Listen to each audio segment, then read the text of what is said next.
今週のベスティック USA は先週もお約束した通り、来日直前のスティングの特集であります。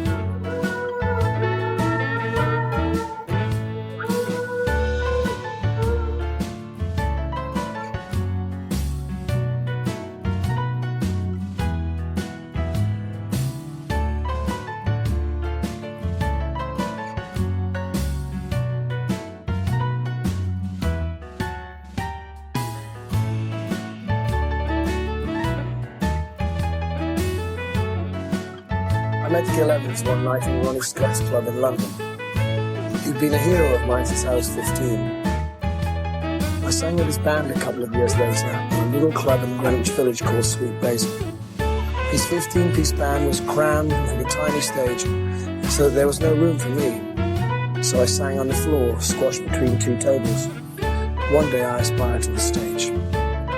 Anyway, we did 3 songs together, one by Tony Williams called There Comes a Time, and 2 songs by Jimi Hendrix that Gil had performed for years, Little Wing and Up From the Skies. The Jimi Hendrix Experience was one of the first bands I ever saw. I was 15, and I just bought Jimmy's first single, Hey Joe. He was appearing at the Club A-Go-Go in Newcastle. I'd never seen or heard anything like it in my life, and I don't suppose I ever will. Sting.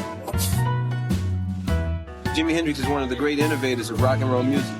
And it's an honor for us to play his music and to play it. Hopefully he enjoys the way we play it. He would smile if he heard it, you know. And if you recognize that songwriting and music is part of this ancient tradition, it makes you feel much more comfortable, much more grounded. You know, if you think music just started in 1955, you're crazy. So I try and identify my sources. I look to old music that means something to me. And if anything, I like to tell people about it. Because a lot of people don't hear as much music as I do. And so in a sense, by singing a song by George Gershwin to a young audience, you introduce George Gershwin to a young audience that wouldn't hear it. Or to sing an even older song. Gil Evans was someone who I've admired since I was a boy. And it was a great opportunity I had to work with him before he died. Once again, you know, people who buy my records have got to know about Gil Evans through that. And that's, if one person buys a Gil Evans record because of that, then I'm very happy.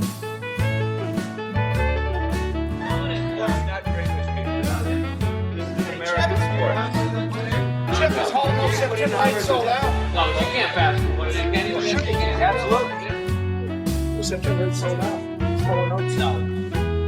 You're getting closer. You're getting a little closer. It's a shot, not a go. No or. Get to chase it. I just gave my tickets for September. No, I'll have people do that. Yeah, right. Not who's going again?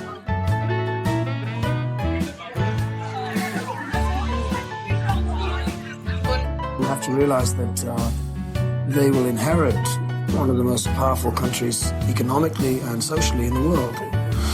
And therefore, it has a very positive side, but it also has a great deal of responsibility attached to it. If you're the world leaders economically and socially and industrially, then your responsibilities are 100 times what everyone else is. And therefore, a sophisticated geopolitical sense of what's going on in the world, how small the world is, how everything is connected, is I think, is very useful. You know, in an ecological sense, about the rainforest, about pollution, about nuclear power, and so you know, most of the young Japanese people I meet, I have to say, are very well educated, and I have a great deal of hope and respect for them. So basically, what I'm saying is, I'm still a teacher in my songs. You know, I drop hints about information, where information can be found, the way I feel about things. And, you know, it's not a terribly ambitious thing for me. I just say what I feel. But I think the young people of Japan are a good target for me, because I think they're going to have a lot of responsibility in the next 30, 40 years.